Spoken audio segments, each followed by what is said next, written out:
العلي العظيم. أعوذ بالله من الشيطان الرجيم. بسم الله الرحمن الرحيم. الحمد لله الذي لا يبلغ مدحته القائلون ولا يحصي نعماءه العادون ولا يؤدي حقه المجتهدون. الذي لا يدركه بعد الهمم ولا يناله غوث الفتن. الذي ليس لصفته حد معدود ولا نعت موجود ولا وقت معدود ولا أجل ممدود. فطر الخلائق بقدرته ونشر الرياح برحمته وابتدى بالصخور ميدانا أرضه. ثم الصلاة والسلام على النبي المكي المدني الأمي القرشي الحاشمي النبطي التحامي. أسره وسيل وفرحه طويل وكنبه كهيل وخلقه عظيم. المعلن الحق بالحق بالقاسم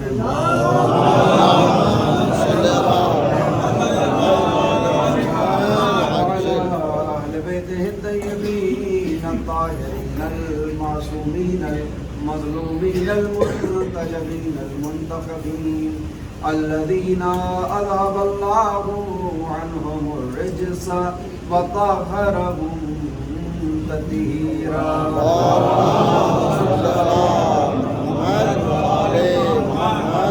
ولعنة الله على أعدائهم من الآن إلى قيام يوم الدين.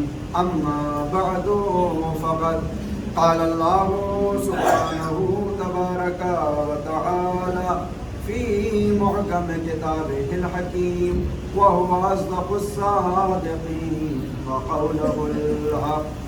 بسم الله الرحمن الرحيم. الرحمن علم القرآن خلق الإنسان علمه البيان. صلى الله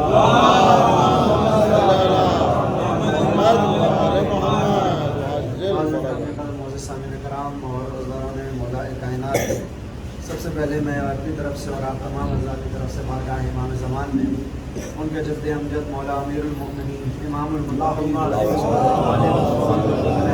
السلام کے ضرورت اور ایام شہادت کے سلسلے سے پرسہ اور تسلیت پیش کرتا ہوں. ثانیاً اپنی طرف سے آپ تمام حضرات کی خدمت میں مولا کائنات کی شہادت کے ایام میں پرسہ اور تسلیت پیش کرتا ہوں. مل جل کے صلوات بھیجنے پر محمد.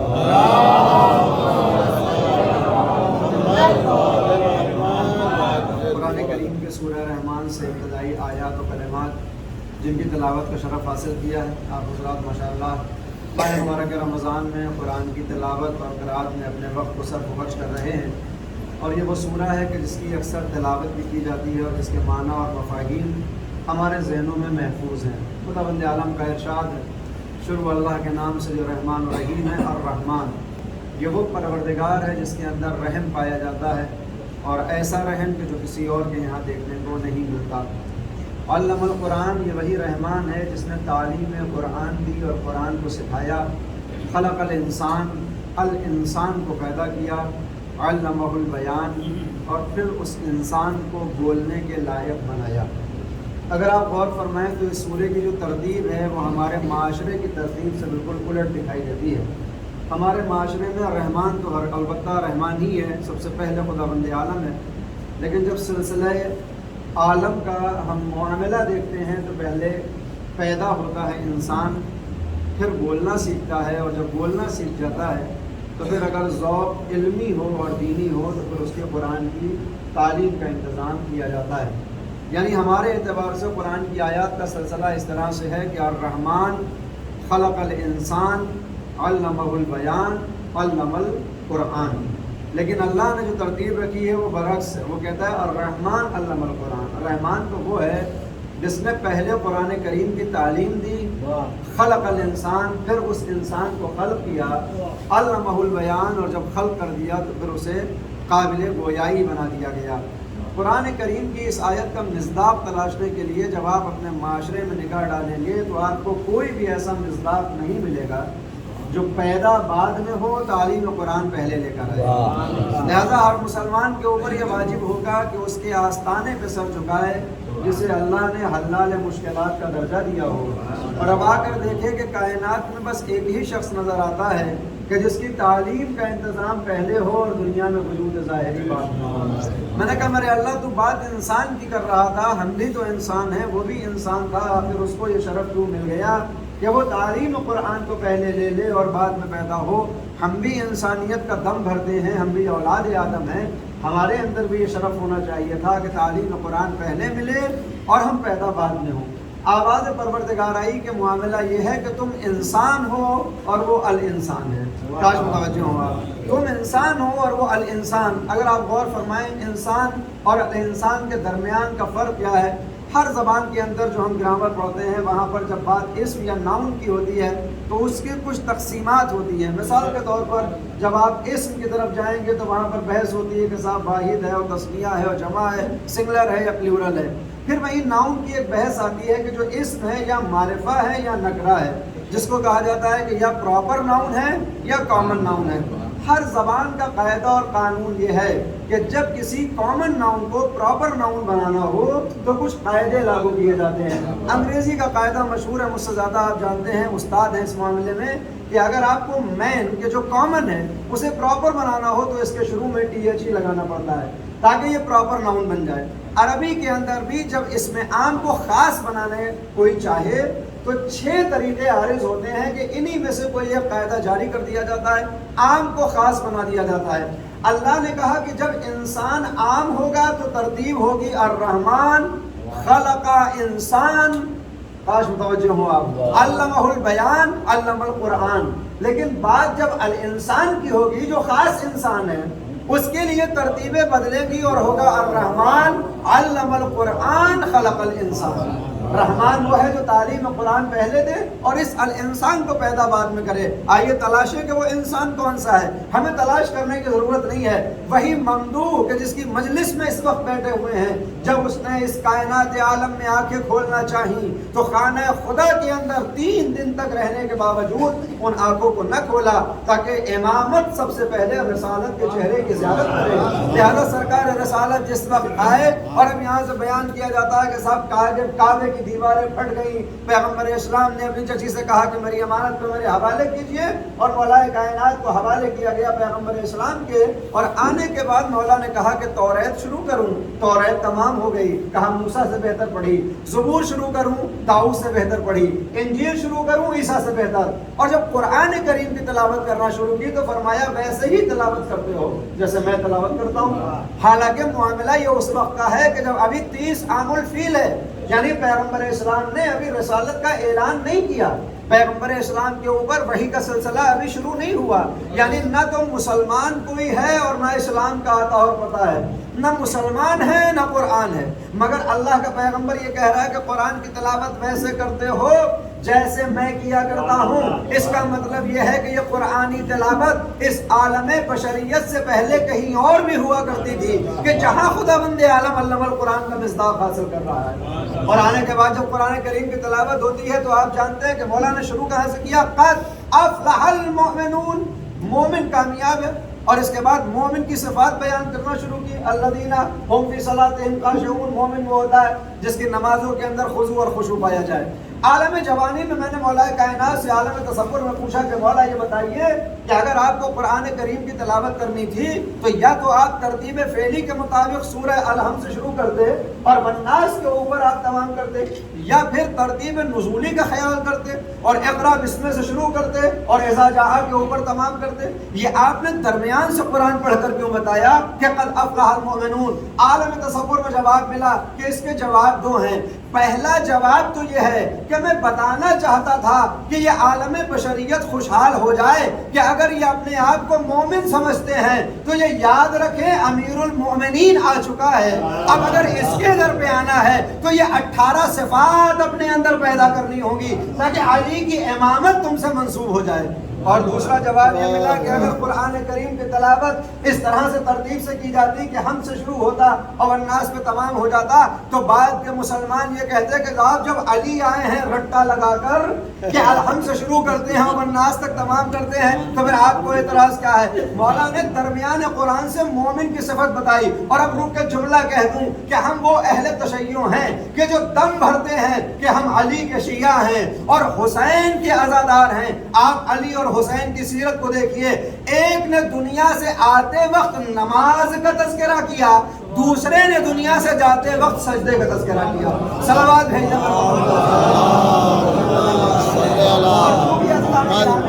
انسان تھا لہذا ملتا یہ. اگرچہ مجھے ڈاکٹر طاہر صاحب نے حکم یہ دیا تھا کہ میں مولا کائنات کے سر تسلیم کو خدا کے سامنے اتارنے کے اور جھکانے کے فائدے اور ان کی زندگی کے اندر اس کے اثر کو پیش کروں.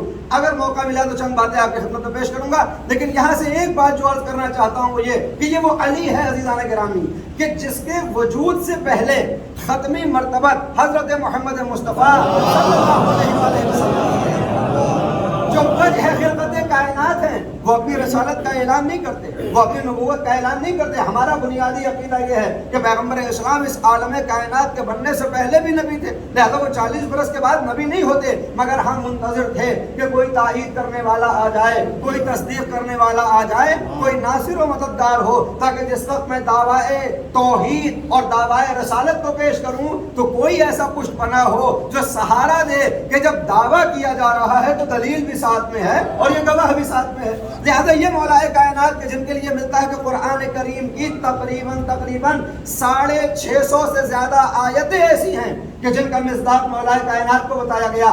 بارز مصداق قرآن کریم میں 82 آیتیں ایسی ہیں کہ جو یا ایھا الذین آمنوا سے شروع ہوتی ہیں، اے ایمان والو، اور اس کے بعد کچھ اوامر الہی ہیں یا نواہی ہیں کہ ایسا کیا کرو یا ایسا نہ کیا کرو. تمام مفسرین یہ فرماتے ہیں کہ ان 82 جگہ جہاں اللہ نے یا ایھا الذین آمنوا کہا ہے، اس کا پہلا مصداق اگر کوئی کائنات میں ہے تو وہ علی کی ذات ہے. لہذا جب بھی اللہ اے مومنوں کہہ کے پکارتا ہے تو اس کا تعلق ہوتا ہے اسی امیر المومنین سے جو خود بھی مومن ہے اور مومن کا امام بھی ہے اور اس کا امیر بھی ہے. لہذا اس مولا کائنات کی فضیلت کو اگر دیکھنا ہے تو قرآن کریم میں تدبر کرنا ہوگا، تعقل کرنا ہوگا، تفکر کرنا ہوگا. لہذا ملتا یہ ہے کہ جس وقت فقیر شام کے جاسوسوں نے یہ خبر دی شام کے اندر کہ مکے اور مدینے میں بیٹھ کر عبداللہ ابن عباس قرآن کریم کی تعلیم دیتے ہیں لوگوں کو، تو یزید کا باپ کہتا ہے اس میں تعجب کی کیا بات ہے؟ قرآن ان کے گھر میں اترا، ان کا بھائی نبی بن کر آیا، ان کا بھائی امام بن کر آیا، اگر وہ قرآن کی تعلیم نہ دیں گے تو پھر کون قرآن کی تعلیم دے گا؟ آنے والے جاسوس نے کہا کہ نہیں، تمہیں معلوم نہیں ہے، قرآن کی تعلیم تو بہانہ ہے. جب مسلمان جمع ہوتے ہیں قرآن کے بہانے ابن عباس علی کے فضائل کو بیان کرنا شروع کرتے ہیں. بہانہ قرآن کا ہوتا ہے، فضائل علی کے بیان کیے جاتے ہیں. جیسے ہی فقیر شام نے یہ سنا غصہ ہوتا ہے کہ اگر ابن عباس نے کعبے کے خلاف کے پاس بیٹھ کر علی کے مناقب کو بیان کرنے کی کوشش کی ہے تو گرفتار کیا جائے گا، یہ سلسلہ ختم کیا جائے گا. تیز رفتار گھوڑوں پہ سوار ہوا، دوڑتا ہوا مکے کی جانب آیا. اگلے روز جب پہنچا عبداللہ ابن عباس قرآن کریم کی محفل کو جمائے ہوئے تفاسیر قرآن کو بیان کر رہے ہیں. کاش متوجہ ہوا، جب یہ بیان کر رہے ہیں تو یہ ارادہ کر کے آیا تھا کہ جہاں پر پہنچوں گا وہیں پر کلاس کو ختم کر دوں گا، وہیں پر سلسلہ تمام ہوگا اور ابن عباس کو اجازت نہ ہوگی کہ قرآن کی تعلیم لوگوں تک پہنچائیں. لیکن تاریخ میں ملتا یہ ہے کہ جس وقت یہ آتا ہے ابن عباس کی حیبت کا اثر یہ ہے کہ یہ اس کلاس کو ختم نہیں کر پاتا، گوشے میں جا کے بیٹھ جاتا ہے کہ دیکھوں آخر ابن عباس کہتے کیا ہیں. ابن عباس نے فقیر شام کو دیکھا، جلدی سے درس کو تمام کیا. سارے افراد جب جانے لگے یزید کا باپ عبداللہ ابن عباس تک پہنچا اور پہنچنے کے بعد کہتا ہے کہ ابن عباس یہ بتاؤ کہ تم یہاں بیٹھ کر لوگوں کو بلا کر کیا کرتے ہو؟ کیا تم نے ابھی دیکھا ہے کہ میں قرآن کی تعلیم دیتا ہوں، قرآن کریم کی آیات سکھاتا ہوں اور قرآن کے مفاہیم کو